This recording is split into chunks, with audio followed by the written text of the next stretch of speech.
down the window, yelled, "Hey, Layla!" and I stupidly got in the passenger seat. I should have ended it right there. I know better. He had a hamster bobblehead on his dash, for God's sake. I'm lucky I wasn't murdered.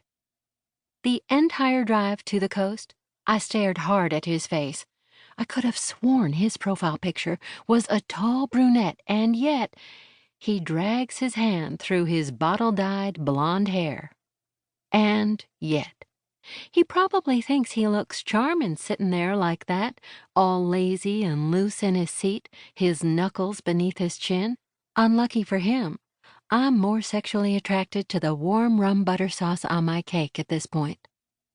I sigh and glance over his shoulder at the bar, trying to catch the eye of our beleaguered waitress. We'd shared a commiserate look earlier when he stared too long at the hem of her skirt.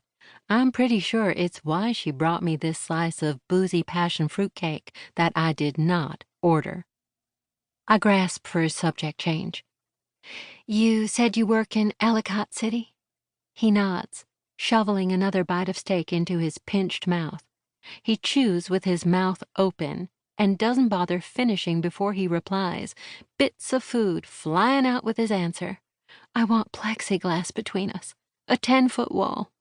"Yeah, that's where my dad's law offices are." "And you work with him?" "I just said that, didn't I?" "All right, then." We lapse into another uncomfortable silence.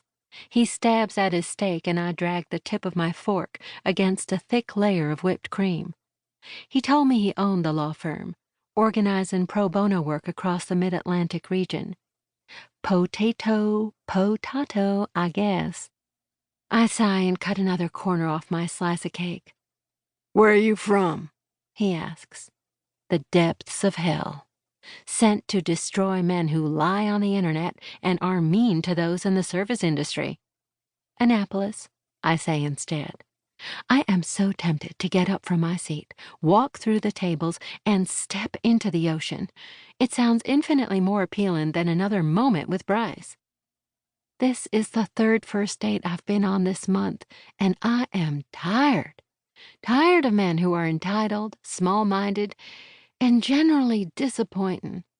What spirit did I disrespect to curse myself with bad date after bad date? I pay my taxes. I don't leave my popcorn bucket stuffed under the seat at the movie theater. I obey traffic laws and donate to that one charity for three-legged goats that Beckett quite literally never shuts up about. Why can't I find a single human being that I connect with? My standards are not impossible.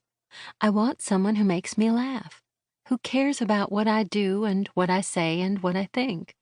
I want to sit on the couch with someone in blissful, perfect, comfortable silence, pizza on the coffee table, and my feet tucked under their thigh.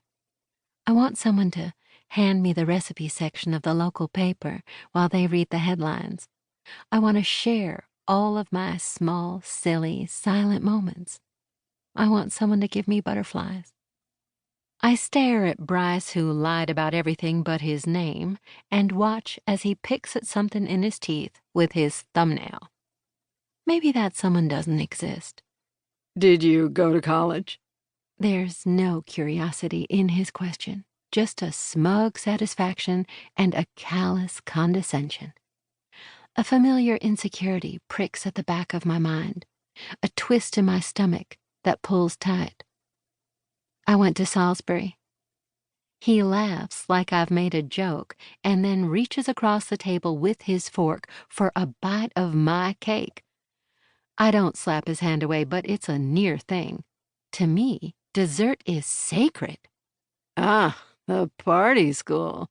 That makes sense."